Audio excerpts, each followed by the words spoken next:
마리아는 무덤 밖에 서서 울고 있더니 울면서 구부려 무덤 안을 들여다보니 흰옷 입은 두 천사가 예수의 시체 뉘었던 곳에 하나는 머리편에 하나는 발편에 앉았더라.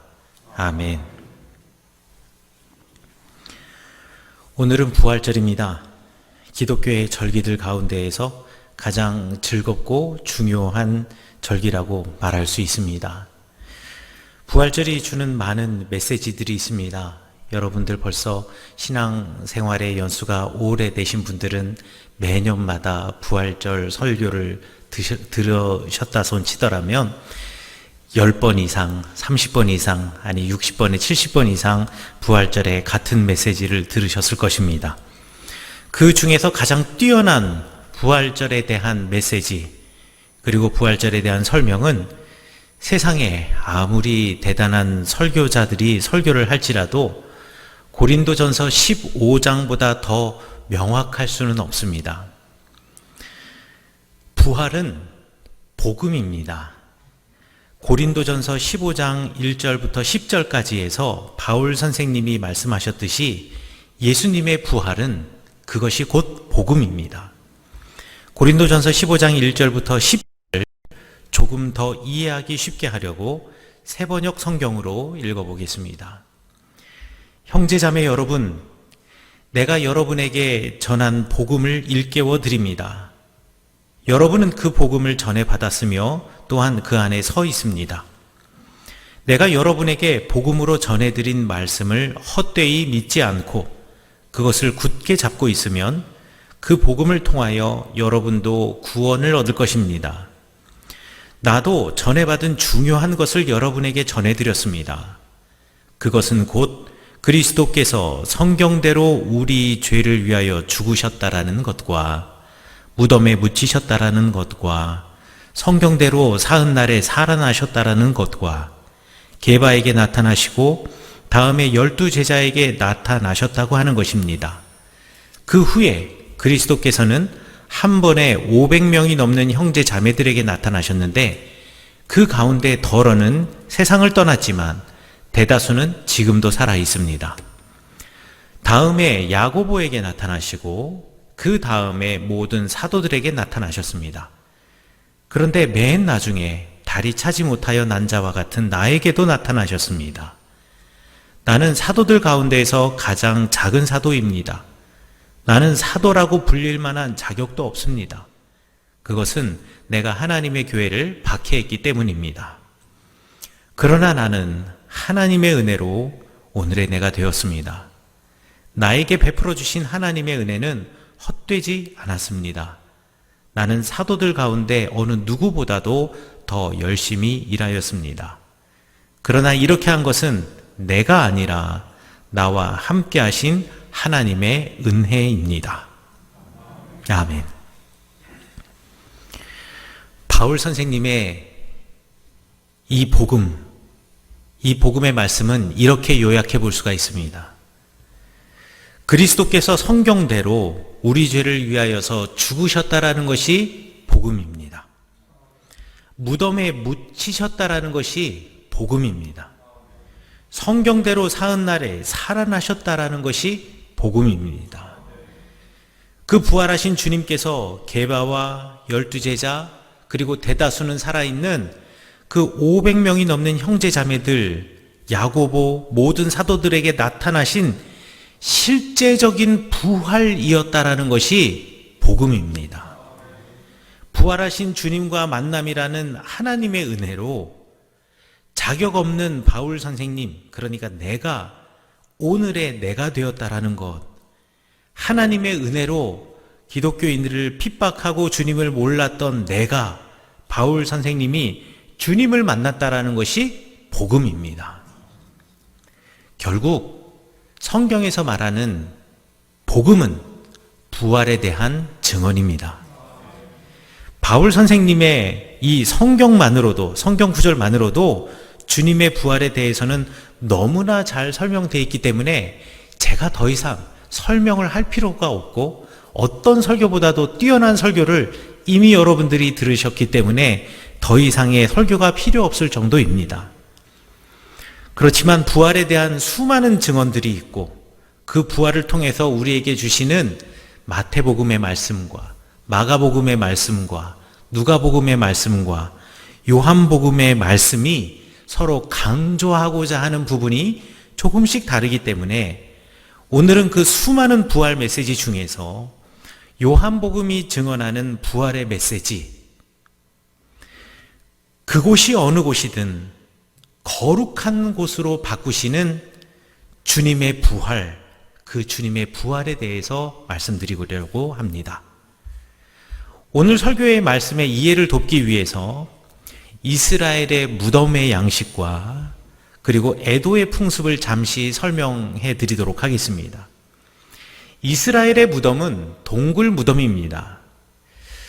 동굴에 돌문을 만들어서 무덤으로 사용하는 방식인데요.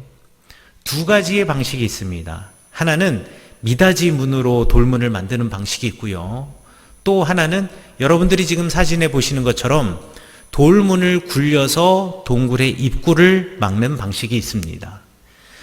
요한복음에서는 구체적으로 예수님의 무덤의 돌문이 어떤 방식이었는지에 대해서 설명하고 있지 않지만 다른 복음서에서는 돌이 무덤에서 굴려 옮겨졌다라고 말하는 것으로 보아서 예수님의 무덤은 지금 사진에 보시는 것과 같이 돌을 굴려서 막는 방식의 무덤이었던 것이 분명합니다. 이 동굴 무덤에 들어서면 또 시신을 안치하는 방식도 몇 가지 방식이 있는데 그 중에서 하나는 동굴 안에 또 다른 아치형의 구멍을 파놓고 거기에 시신을 누이는 방식입니다. 오늘 요한복음에는 천사들이 예수님의 시신이 있었던 곳 머리편과 발편에 각각 천사가 앉아 있었다라고 말하고 있는데 이 말씀의 설명으로 보아서 동굴 무덤의 내부, 예수님의 돌아가셨던 그 동굴은 지금 남아있지 않지만 지금 그 동굴의 내부는 아마 이러한 방식, 여러분들이 보시는 사진의 방식과 같은 형식이었을 것이라고 생각을 합니다. 또 사람이 죽으면 현대 유대인들은 7일에 걸쳐서 애도의 기간을 가지고 사람들을 위로하는 사람들을 만나서 그들을 대접합니다. 그리고 가족들은 30일간 삶을 가다듬고 자숙하면서 되도록 기쁘고 즐거운 장소는 피하고 돌아가신 고인을 기억합니다. 예수님 당시 이스라엘 사회에도 크게 다르지 않은 애도의 방식 그리고 풍습이 있었습니다. 랍비들의 기록에 의하면 경제적으로 아무리 어려운 집안이라고 할지라도 적어도 3일간은 애도를 하면서 추모를 하러 찾아온 사람을 맞이해야 한다라고 말하고 있습니다. 또 유대교의 전통에 따르면 사흘 주기로 무덤에 가서 시신을 살펴보는 전통도 있었습니다. 오늘 요한복음 20장 우리가 읽지는 않았지만 1절에 보니 3일째 되던 날, 그러니까 안식 후 첫날에 바로 이런 유대교의 전통대로 막달라 마리아가 예수님의 무덤을 보러 왔습니다. 그런데 예수님의 무덤의 돌문이 굴러져 옮겨 있는 겁니다. 아직까지 왜 이 돌문이 옮겨지게 되었는지는 마리아가 몰랐습니다.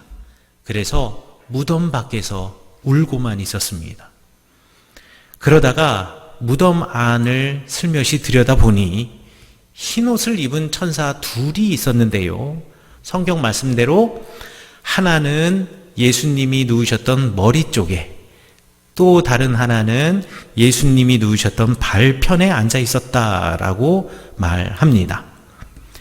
다른 복음서에서는 이 똑같은 상황을 설명을 하는데 마태복음에서는 그저 돌문 위에 앉아 있었다라고 이야기하고 마가복음은 우측편에 그냥 앉아 있었다라고 이야기합니다. 그리고 누가복음은 그 여인의 곁에 서 있었다라고 이야기를 하지요. 그런데 요한복음은 매우 구체적으로 누우셨던 장소까지 특정을 해 놓습니다. 그럼 요한이 왜 이렇게 구체적으로 천사들이 앉아 있는 위치와 그 방법을 묘사하고 있을까요? 천사들이 있었다는 것을 통해서 요한이 전하고자 하는 부활 신앙은 과연 무엇일까요? 이 예수님의 부활이 주는 그 메시지는 과연 무엇일까요? 이것을 설명하기 위해서 잠시 구약 성경으로 돌아가서 법궤에 대해서 말씀드리려고 합니다. 하나님께서 시내산에서 모세에게 명령하셔서 성막을 만들게 하셨습니다. 그리고 성막의 가장 거룩한 부분인 지성소, 그 지성소에 법궤를 두셨는데요. 그 법궤를 만들 때 그 법궤 상자를 덮는 덮개를 만드는 규정을 우리 출애굽기 25장 17절에서 설명하고 있습니다. 여러분들 보시는 사진의 위쪽이 법궤의 덮개 부분인데요. 순금으로 만들되 가로는 대략 150cm니까 1m 50 정도 되겠네요. 그리고 세로는 대략 한 75cm 정도 되게 법궤를 만들라라고 이야기를 합니다.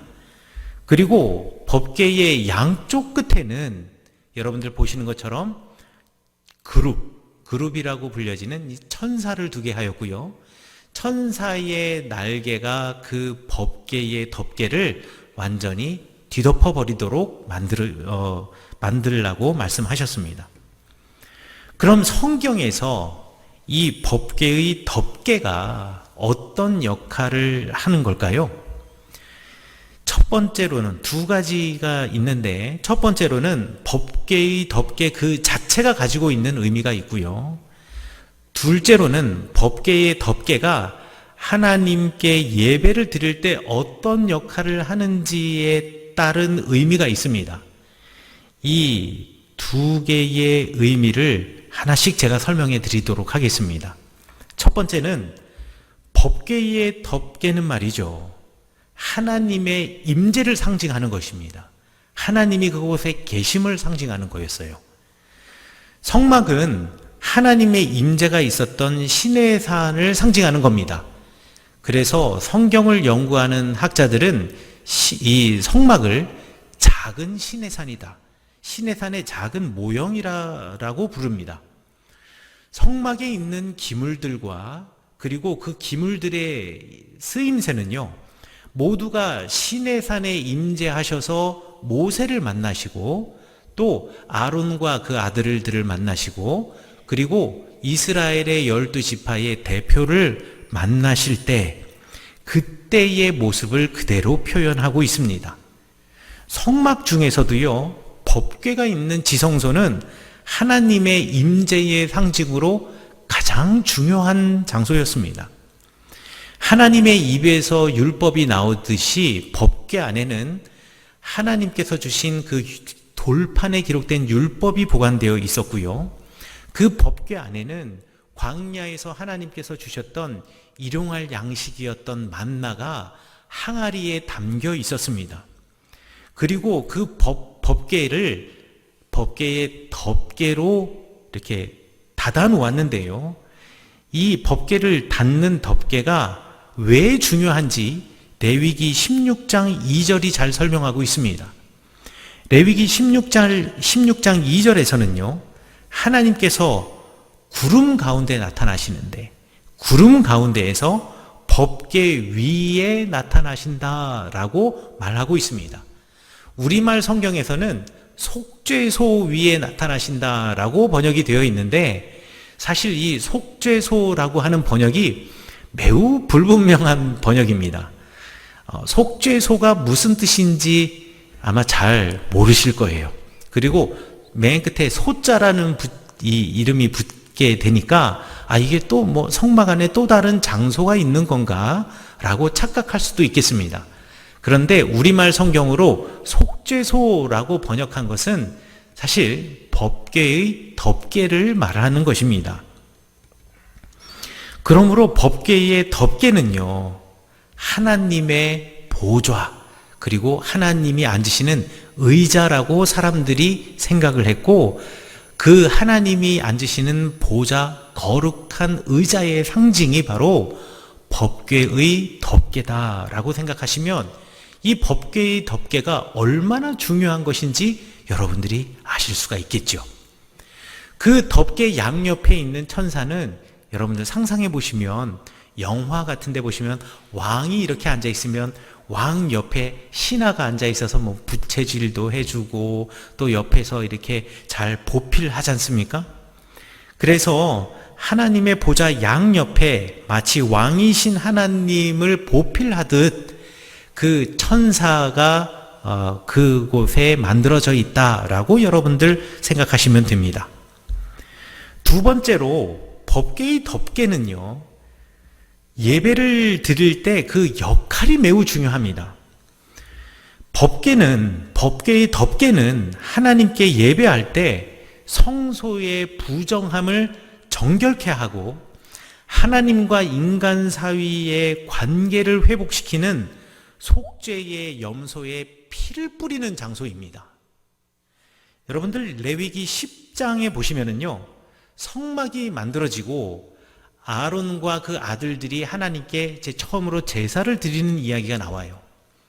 그런데 거기에서 아론의 두 아들들인 나답과 아비후가 여호와 하나님께 범죄하게 됩니다.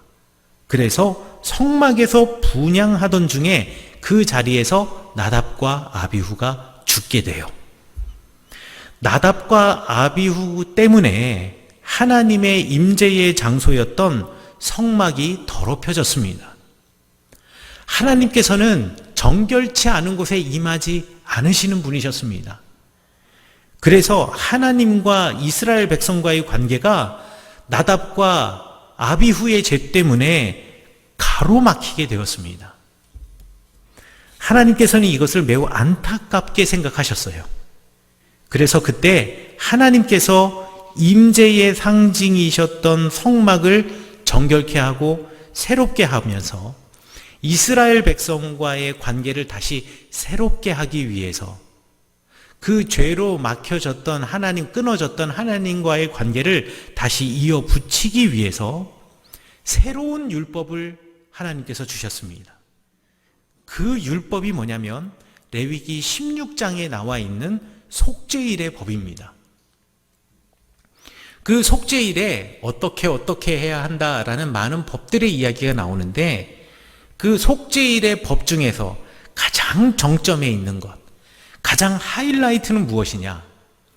이스라엘 백성들의 죄의 용서를 구하면서 속죄의 염소를 잡은 후에 그 염소의 피를 법궤의 덮개 위에다가 뿌리는 것입니다. 이 피를 통해서 하나님과 이스라엘 백성의 관계가 회복이 되고, 그리고 참된 예배가 회복될 수 있었습니다. 법궤의 덮개 위에 피가 뿌려져야 죄로 부정하여진 곳이 정결케 되고, 비로소 법궤의 덮개가 하나님이 임하시는 주님의 보좌, 거룩한 의자가 되는 것입니다. 하나님의 임재의 장소가 되는 것입니다. 그러므로 하나님과 사람 사이에 만들어진 죄의 벽이 무너지는 장소, 그 죄의 벽이 무너지는 곳이 바로 법궤의 덮개였습니다. 그럼 구약 성경의 법궤의 덮개 이야기를 근거로 하여서 오늘 여러분들이 읽으셨던 요한복음 본문의 말씀을 한번 이해해 보도록 하겠습니다. 무덤은요, 죽은 자가 거하는 곳입니다. 무덤에는 생명이라는 것이 없습니다. 무덤 안에 있는 것 중에 살아 숨쉬는 것은 아무것도 없습니다. 오로지 무덤 안은요, 죽음의 침묵만이 있는 곳입니다. 그 동굴 무덤 앞에 문이 딱 닫혀지면 무덤 안에는요, 빛도 없습니다. 돌문이 막히고 나면 무덤은 칠흑 같은 어둠입니다. 그것이 우리가 알고 있는 죽음이고 무덤입니다. 예수님을 시기하던 사람들은요, 예수님을 그 무덤에 가두려고 했습니다. 빛으로 오신 예수님을 어둠의 세계, 어둠 속에 가두려고 했습니다. 그리고 예수님께서 가시는 곳마다 여기저기에 예수님을 죽이기 위한 죽음의 덫을 놓았습니다. 결국 그들의 계략이 맞아 들어가고 빛이신 예수님을 그 어둠의 세계 동굴 무덤에 가두어 놓는 것 같아 보였습니다. 그러나 하나님은 이미 이 모든 악한 계략을 다 알고 계셨습니다. 그리고 하나님을 떠난 이들의 계략이 얼마나 허망한지를 보여주기 위해서 놀라운 일을 계획하셨습니다. 그게 바로 예수님의 십자가의 죽음이고 그리고 부활입니다. 사람들이 기대했던 결과를 모두 뒤집어 놓으시고 모든 것을 바꾸어 놓으시기로 하나님께서 계획하셨습니다. 그래서 하나님께서 허락하신 것이, 계획하신 것이 십자가의 죽음이고 부활입니다. 예수님의 누우셨던 곳 머리편과 예수님이 누우셨던 곳 발편에 천사가 앉아 있었다라고 오늘 성경 본문에서 이야기하고 있지요. 이 요한의 증거는 마치 법궤의 덮개를 연상시킵니다. 법궤의 덮개를 보면 한쪽 끝에 또 다른 한쪽 끝에 그룹, 그러니까 천사가 있습니다. 마치 그것처럼 예수님께서 누우셨던 그 동굴의 무덤에 한쪽 끝 머리편에 한쪽 끝 발편에 천사가 앉아 있었다라는 것, 이것은요 예수님의 시신이 누우셨던 곳이 법궤의 덮개와 같이 하나님의 임재의 장소, 가장 거룩한 장소가 되었다라는 것을 선포하는 것입니다. 빛이신 예수님을 하나님의 손길이 닿을 것 같지 않은 어둠과 죽음의 무덤 속에 가두려고 했지만 그 빛은 어둠 속에서도 빛났고 죽음의 무덤을 오히려 하나님의 임재의 장소로, 하나님의 보좌로 바꾸어 놓으신 것입니다. 이것이 바로 부활의 의미입니다. 이와 같은 놀랍고 거룩한 바꾸심, 변화는요 예수 그리스도의 피로 가능했습니다. 마치 속죄일에 속죄하는 염소의 피가 덮개, 그러니까 법궤의 덮개 위에 뿌려지고 그 피로 나답과 아비후의 죄로 막혔던 하나님과 이스라엘의 관계가 회복됐던 것처럼 예수 그리스도의 거룩한 피가 하나님과 인간 사이에 죄로 막혔던 담, 끊어졌던 관계를 허물어 버리시고 다시 연결시킨 것입니다. 이 놀라운 사건 때문에 법궤의 덮개라는 말, 히브리어 카포렛이라는 말을 그리스 신약 성경에서는 힐라스테리온이라고 번역을 하였고, 이 힐라스테리온이라는 말의 어근인 힐레오스를 따라서 법궤의 덮개를 은혜의 자리라고 성경에서는 풀어서 번역하기도 합니다. 즉 무덤은 죽음의 자리였지만, 어둠의 자리였지만 예수 그리스도의 죽음과 그분의 피는 죽음의 자리를 은혜의 자리로 바꾸어 놓으신 것입니다. 어둠의 자리를 빛의 자리로 바꾸어 놓으신 것입니다. 이것이 바로 우리 주님께서 일하시는 방식이십니다. 주님은 부활을 통하여서 모든 것을 바꾸십니다. 모든 것을 바꾸셨습니다. 세상은 주님을 무덤에 가두려고 했지만 그 어느 누구도 예수님을 무덤에 가둘 수가 없었습니다. 왜냐하면 주님은 빛이시기 때문입니다. 그분은 오히려 무덤의 문을 여시고 주님의 빛으로 그 어두운 무덤을 환히 밝히셨습니다. 세상은 주님을 부정한 자리, 저주받는 자리, 십자가와 무덤으로 떨어뜨리려고 하였고 주님을 욕보이려고 하였지만 실패하였습니다. 왜냐하면 주님은 그곳이 어디든 간에 그분이 계신 곳을 가장 거룩한 하나님의 자리, 하나님의 보좌로 바꾸시기 때문입니다. 마찬가지로 세상은 주님을 따르려고 하는 우리와 같은 이들을 절망의 자리, 더 이상 희망이 없는 자리로 몰아넣으려고 하겠지만 결국 그것도 성공하지 못할 것입니다. 주님께서는 주님과 동행하는 사람들을 은혜의 자리로 부르시는 분이시기 때문입니다. 사랑하는 성은교회 성도 여러분, 주님께서 부활의 사건을 통해서 우리가 어떤 자리에 있던 간에 여러분 가운데 주님이 계시다면 우리가 서 있는 곳을 가장 거룩한 장소, 은혜의 장소로 바꾸어 주시리라 약속하셨습니다. 주님께서는 부활의 사건을 통해서 죄 지을 수밖에 없는 나약한 인간이고 날마다 반복되는 죄 가운데서 절망하는 우리, 꼭 닫혀져 있어서 도무지 열릴 것 같지 않는 무덤 속에 있는 우리, 바로 이런 우리를 가두는 무덤을 주님께서는 여실 것입니다. 부활하신 주님께서는요, 사망의 칠흑 같은 어둠을 물리치시고 우리에게 주님의 구원의 빛을 분명히 비추실 것입니다.